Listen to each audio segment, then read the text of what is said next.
ಸಣ್ಣ ರವೆ ಅಂದರೆ ಉಪ್ಪಿಟ್ಟು ರವೆ ಉಪಯೋಗಿಸಿ ಮಾಡಿದಂತಹ ಸಜ್ಜಿಗೆ ರೊಟ್ಟಿ ಇವತ್ತಿನ ರೆಸಿಪಿ.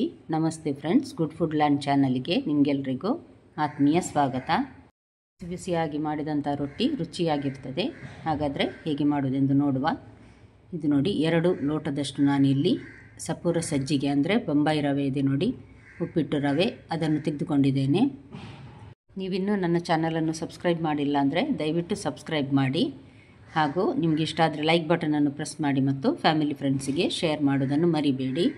ನೋಡಿ, ಇಲ್ಲಿ 1-2 ಕಾಯಿ ಮೆಣಸು ಮತ್ತೊಂದು ದೊಡ್ಡ ತುಂಡು ಶುಂಠಿ, ಇದನ್ನು ಕಟ್ ಮಾಡಿ ನೋಡಿ ಈ ರೀತಿ ಜಜ್ಜ್ತಾ ಇದ್ದೇನೆ.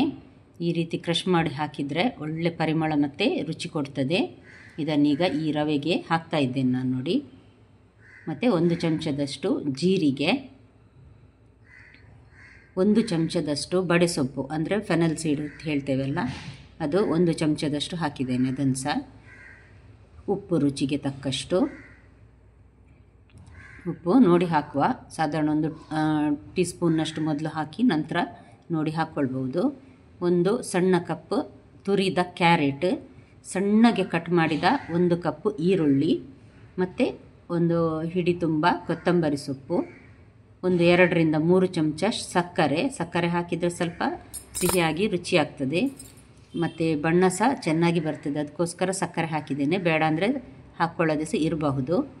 ಇದಕ್ಕೊಂದು 2 ಲೋಟದಷ್ಟು ನೀರನ್ನು ನಾನು ಹಾಕಿ ಮೊದಲು ಚೆನ್ನಾಗಿ ಮಿಕ್ಸ್ ಮಾಡಿ ಈಗ ಒಂದು 10 ನಿಮಿಷ ಇಡ್ತೇನೆ. ಅದನ್ನು ಹೀಗೆಯೇ ಸ್ವಲ್ಪ ನೆನೆಯಲಿ, ಅದು 10 ನಿಮಿಷ ಸಾಕಾಗ್ತದೆ.